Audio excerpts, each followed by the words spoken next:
મિત્રો, ફેબ્રુઆરીમાં શનિદેવ આ રાશિઓના જીવનમાં મચાવશે તાંડવ. નક્ષત્ર બદલીને વધારશે મુસીબતો. શનિદેવને ગ્રહોમાં સૌથી ક્રૂર અને પાપી ગ્રહ કહેવામાં આવે છે. શનિદેવને ન્યાય અને કર્મફળ આપનાર દેવતા પણ માનવામાં આવે છે. એવું માનવામાં આવે છે કે જ્યારે પણ શનિદેવ તેમની ચાલમાં બદલાવ કરે છે ત્યારે પૃથ્વી પર હાજર તમામ જીવો પર તેની સકારાત્મક અને નકારાત્મક અસર પડે છે. આવી સ્થિતિમાં શનિદેવ 10 ફેબ્રુઆરીએ પોતાનું નક્ષત્ર બદલવા જઈ રહ્યા છે. શનિદેવ 10 ફેબ્રુઆરી 2024 શનિવારના રોજ બપોરે 2 વાગ્યે શતભિષા નક્ષત્રમાં ત્રીજા પદમાં ગોચર કરશે. તમને જણાવી દઈએ કે શનિદેવ વર્ષ 2024માં રાશિ પરિવર્તન કરવાના નથી.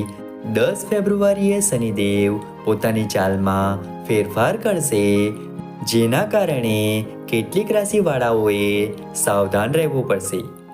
આજે અમે તમને જણાવીશું કે શનિના નક્ષત્ર પરિવર્તનને કારણે કઈ રાશિના જાતકોએ સાવધાન રહેવું પડશે.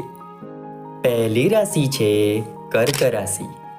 કર્ક રાશિવાળા જાતકો માટે શનિદેવનું નક્ષત્ર પરિવર્તન કંઈ ખાસ સાબિત થવાનું નથી. શનિના નક્ષત્રમાં પરિવર્તનને કારણે તેમના બનતા કામ બગડી શકે છે. તેથી વ્યક્તિએ તેના કામ પ્રત્યે પ્રમાણિક હોવું જોઈએ. જે લોકો વેપાર કરે છે તેમના માટે પણ શનિના નક્ષત્રમાં ફેરફાર ખાસ માનવામાં આવતો નથી. આ સમયગાળા દરમિયાન વેપારમાં થોડું નુકસાન થઈ શકે છે. આવી સ્થિતિમાં તમારે નિરાશ થવાની જરૂર નથી, પરંતુ તમને જલ્દી સફળતા પણ મળશે.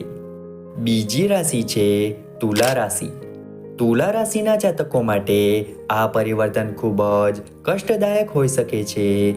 શનિના નક્ષત્રમાં પરિવર્તનને કારણે વ્યક્તિને કેટલીક સ્વાસ્થ્ય સમસ્યાઓનો સામનો કરવો પડી શકે છે, જેના કારણે માનસિક તણાવની સ્થિતિ સર્જાઈ શકે છે.